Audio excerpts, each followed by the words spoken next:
السلام عليكم، ازيكم يا حبايبي؟ عاملين ايه؟ معانا فيديو النهارده هيبقوا على الحديده وهيتعرضوا لحسد وفقر صدمه لمواليد هذه الابراج قبل بدايه سبتمبر. شوف لحسن يكون برجك منهم.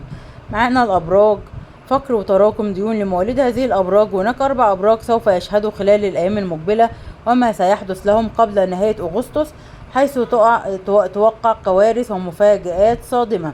توقعات برج الجدي قبل نهاية أغسطس. مواليد برج الجدي: كشف خبير الأبراج أن مواليد برج الجدي قد يعانون من مشاكل وظائقية مالية بسبب تراكم الديون خلال الأيام المقبلة،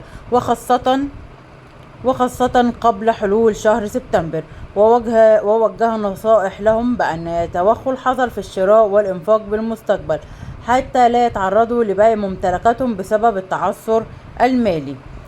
توقعات برج الميزان: أما بالنسبة لبرج الميزان فقد يشهد ضائقة مالية نتيجة استمرار الإنفاق والتبذير على الرفاهيات، كما أن مواليد برج الميزان وقد يواجهون تعثر مالي مفاجئ مع نهاية شهر أغسطس أو حلول سبتمبر المقبل.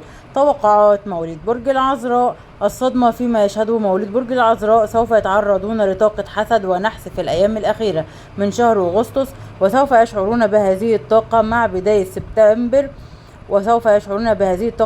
سبتمبر بسبب حظوظهم الغير إيجابية.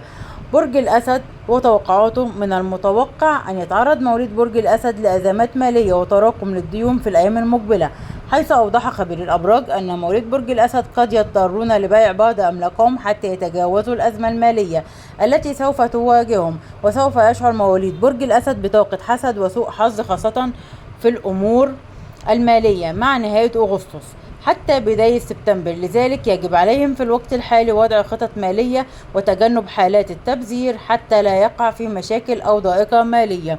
وبكده يا حبايبي يكون ده الفيديو بتاعي. مش تنسوني في اللايك والشير والسبسكرايب وتفعيل الجرس علشان يوصل لكم مني كل جديد، وعيلتي صغيرة تكبر بيكم يا أحلى متابعين ومشاهدين القناة. ولغاية ما أرجع لكم فيديو آخر، سيبكم في رعاية الله وأمنه، والسلام عليكم ورحمة الله وبركاته. لايك وشير وسبسكرايب.